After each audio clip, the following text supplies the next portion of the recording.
ont éclaté à l'aube entre manifestants tentant de bloquer un pont routier et policiers. Les échanges ont fait plusieurs morts. Voilà pour les titres de ce journal. Mesdames, Messieurs, merci de votre fidélité à LCF. Le scrutin du 25 juillet dernier s'est déroulé dans des conditions acceptables de liberté et de transparence. Voilà ce que l'on peut retenir des conclusions des missions d'observation étrangère au Togo, notamment la CEDEAO qui s'est favorablement prononcée sur le processus électoral. Hugues Atipo. 24 heures après les élections législatives, la mission d'observation de la CEDEAO, composée de 80 observateurs venus du Sénégal, de la Guinée, du Gabon, mais aussi du Canada, a livré son rapport. Acteur de premier plan dans la création de cette communauté sous-régionale en 1975, le Togo se doit d'être assisté dans sa marche pour l'enracinement de la démocratie.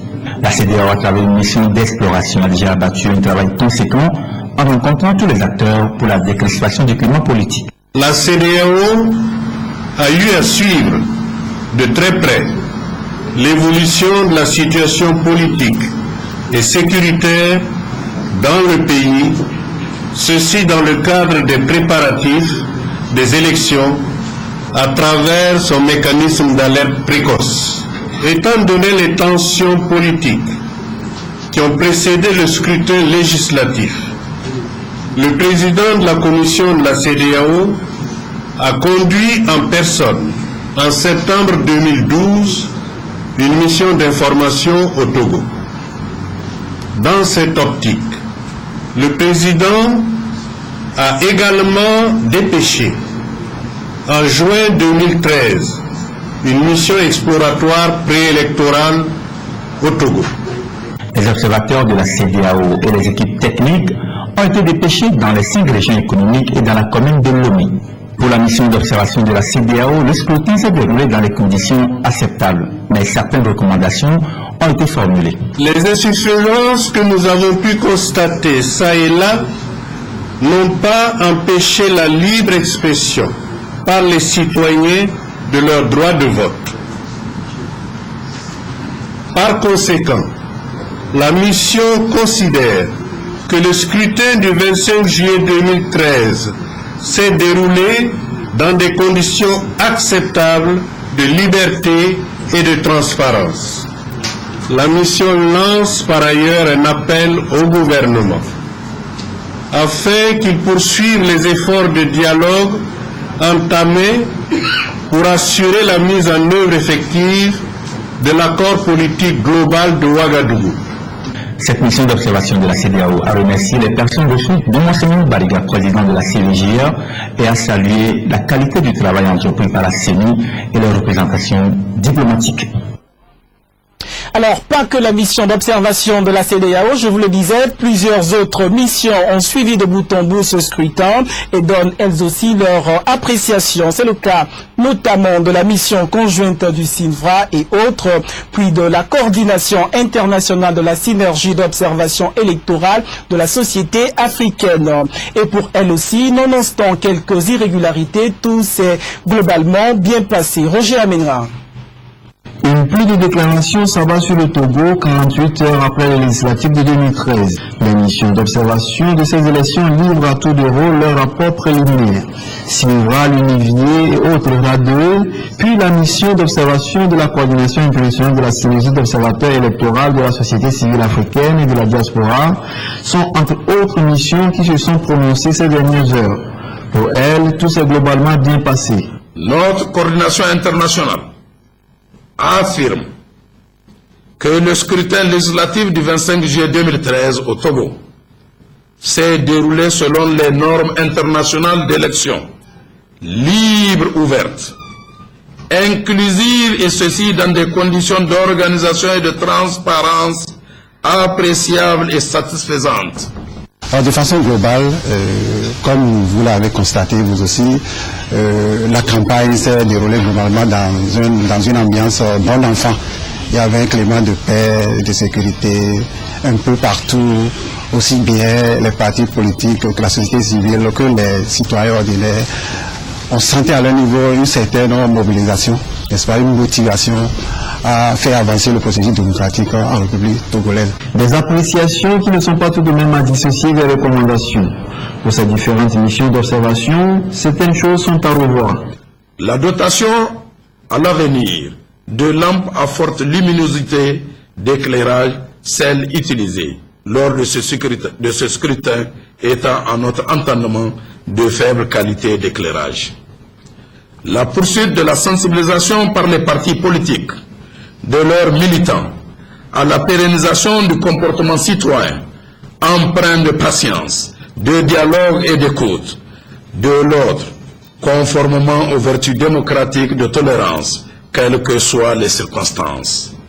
La prise en compte de la donne impérative de convoyage à temps du matériel électoral et de sa mise à disposition à l'heure dans les bureaux de vote, afin de ne pas mettre à fleur de peau les électeurs qui, arrivés tôt pour voter et frustrés de la longue attente d'ouverture de leur bureau de vote, peuvent rentrer chez eux en n'accomplissant pas le devoir civique. La CENI s'est échinée à organiser une élection que tout le monde reconnaît presque parfaite. Néanmoins, il y a quelques dysfonctionnements. Les ressources humaines mises à la disposition des bureaux de vote. Il faudrait que la CENI s'attarde un peu plus sur le recrutement et la formation des membres des bureaux de vote.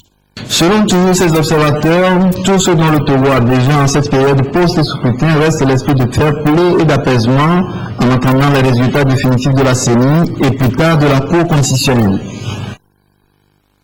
Je vous le disais dans les titres, le coup d'envoi des Evala saison 2013 a été donné hier en pays Kabie, au nord du Togo, en présence du chef de l'État, Fort Essozina Nyasimbe. Et comme à l'accoutumée, c'est le canton de Pia qui a ouvert le bal des empoignades. La lutte traditionnelle en pays Kabie, un moment de valorisation de la culture. Alfred Mendissa, Roger Amenra. L'événement phare du mois de juillet en pays Kabie est sans conteste les Evala. Et l'étape du canton de Pia, celle à ne pas manquer. À l'école officielle de Pia Kanyala ce samedi, le chef de l'État Fort Nyasimbe a ouvert le bal des empoignades devant un public d'officiels, de touristes et de nombreux supporters surchauffés. Dans l'arène, les Blancs de Pia Laoro ont fait face aux Verts de Pia Laoba. Après 1 heure et demie de rue d'empoignade, les Blancs l'ont emporté 26 à 13.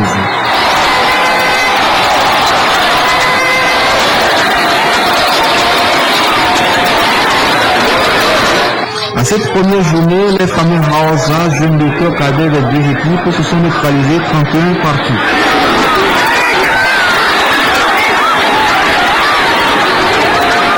Les Evala sont un grand moment dans la vie et la culture du peuple kabie. L'occasion pour les jeunes hommes initiés de démontrer l'ardeur, la pugnacité et l'endurance contenues dans les valeurs et le patrimoine culturel des Kabyles. Dimanche, ce sera au tour du canton de Chichao d'entrer en lice et d'abriter les quarts de finale et les demi-finales de la compétition.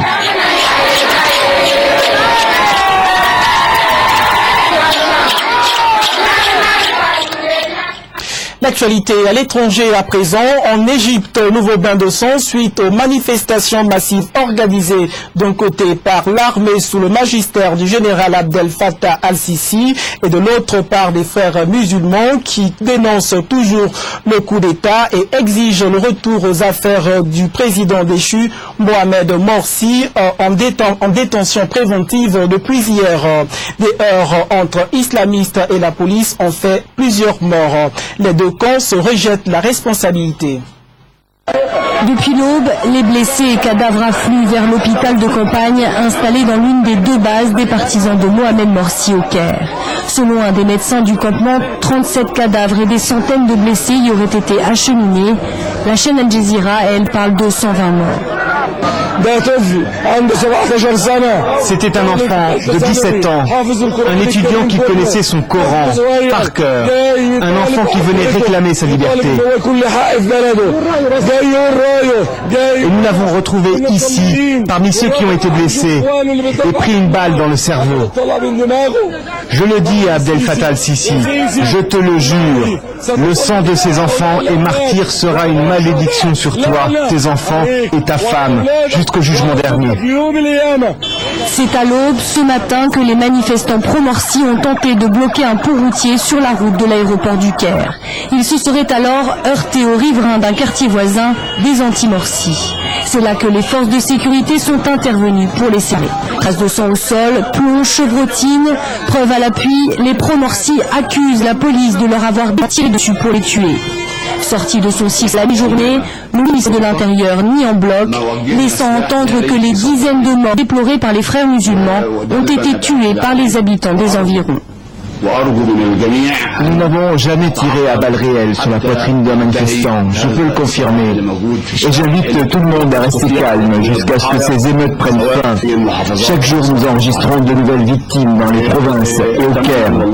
Je prie Dieu pour que cette situation prenne fin dès que possible.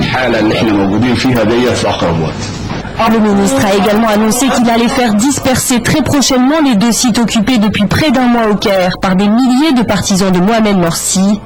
Sur place, les partisans se disent déterminés et n'ont pas l'intention de partir. Situation également très tendue en Tunisie où de violents affrontements opposent les forces de l'ordre et des manifestants réclamant la dissolution de l'Assemblée nationale. Ces manifestations font suite à la mort de l'opposant Mohamed Brahmi, conduit ce samedi dans sa dernière demeure par une marée humaine qui a tenu à rendre hommage à l'opposant assassiné. Une marée humaine autour d'un cercueil drapé aux couleurs de la Tunisie. Ils sont des milliers venus des 4 coins du pays à rendre un dernier hommage à Mohamed Brahmi. Entouré de militaires, ici l'épouse et la fille du député de gauche. Assassiné jeudi, l'opposant politique est devenu pour ses anciens alliés un symbole de la lutte contre les islamistes d'Ennahda au pouvoir. Nous ne devons pas avoir peur. Nous devons lutter plus que jamais contre ce mouvement terroriste et la violence. Direction pour le cortège, le cimetière de Gélas de la capitale. La dernière volonté du défunt qui redoutait son assassinat sera respectée. Le député est enterré aux côtés de Chokri Belaïd, autre opposant abattu il y a 6 mois.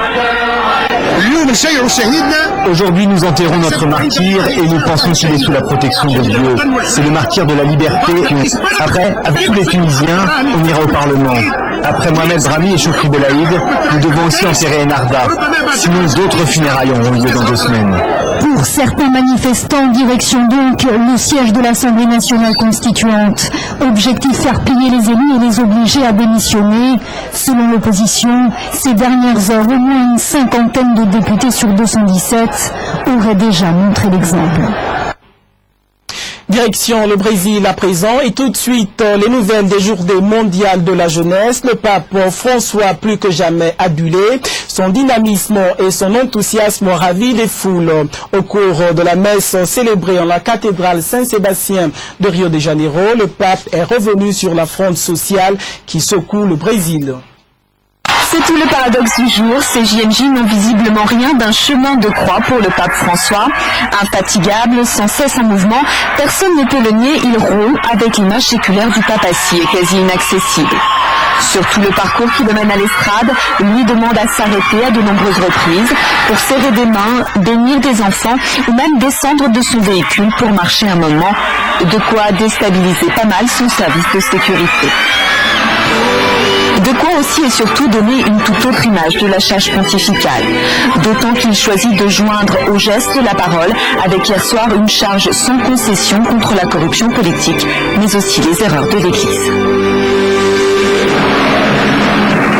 en la cruz, Jesús está junto a tantos jóvenes que han perdido su confianza en las instituciones políticas porque ven el egoísmo y la corrupción, o que han perdido su fe en la Iglesia e incluso en Dios por la incoherencia de los cristianos y de los ministros del Evangelio. Façon d'évoquer à demi-mot le scandale de la pédophilie dans l'Église et de dire au monde, à sa façon sans doute, à chacun son chemin de croix. Revenons au Togo avec de quoi assouvir la passion des amoureux du vin. Un nouveau produit dans les caves, le Baron de la Corniche. C'est le nom de ce vin très récent parce que fabriqué seulement à partir de 2012, mais qui compte déjà beaucoup de consommateurs et d'admirateurs. Je vous propose dans ce reportage de suivre la soirée de dégustation. C'était hier Ashtam Majon Rajoul Mohamedou. Le Baron de la Corniche, c'est le nouveau vin sur le marché qui pourrait garnir vos tables. Présenté ce vendredi au public, il se distingue des autres par son goût et son caractère approprié, un milieu tropical, selon les promoteurs. Il y a un vin de très bonne qualité, un cépage à la fois de cépage de Carignan et de Grenache, qui fait 13 degrés, un vin de très très bonne qualité du Languedoc, du Pays d'Oc, et qui jusque-là a fait ses preuves, qui est très apprécié des consommateurs. Donc c'est un vin qui est très fruité et qui est bien adapté à la fois à un climat aride et avec des mets épicés tels que nous les avons au Togo. Le Baron de la Corniche a été présenté à un public d'amateurs et de connaisseurs qui visiblement apprécie. En tant que Français, donc amateur de vin, je trouve que c'est un vin qui est très agréable, qui est charpentier. Moi, je verrais bien ce vin avec un bon fromage, ou une viande, un gibier, ou quelque chose comme ça. Mais il est très bon. Ce vin, à la robe soutenue, exprime un bouquet de fruits rouges légèrement compotés et très épicés. Une autre soirée, mais qui cette fois consacre la vie estudiantine, mon bal de promo. L'événement est une première et a vu la participation de plusieurs jeunes issus de différentes universités du Togo. Rachida Kpatchedeou, Rajoul Mohamedou. Beaux et belles sont les invités présents à la soirée du concept Mon bal de promo ce vendredi soir. C'est une initiative de l'association Jeunesse, Environnement et Développement Durable GED, qui œuvre dans le domaine de l'environnement, de l'éducation et de la promotion de la jeunesse. Pour cette première édition tenue au relais de la Caisse, cette soirée a rassemblé un échantillon d'étudiants des différentes universités du Togo. L'un des objectifs de ce concept est de créer un lien de solidarité et d'amitié entre ces jeunes. Mon bal de promo intervient également dans le cadre du lancement de 3 projets mis en place par la GED et de la promotion des valeurs et talents des jeunes. Je cours après les boules, appelle-moi Sangoku. Toi qui aimes les boules, tu pleures du Samboku. La soirée était agréable, même s'ils ont accusé un peu de retard, c'était bien. On voit que l'étudiant a vraiment la capacité d'entreprendre quelque chose et de le réaliser. Bien, très bien, c'était bien. Bon, sauf que bon, ça n'a pas bien terminé, ça n'a pas bien commencé, mais ça s'est bien passé quand même. La GED entend perpétuer ce concept dans le temps avec le soutien de ses partenaires et du gouvernement. C'est tout pour cette édition. Merci à vous qui nous suivez au Togo et à l'étranger. Excellente suite des programmes sur LCF. Au revoir et à demain.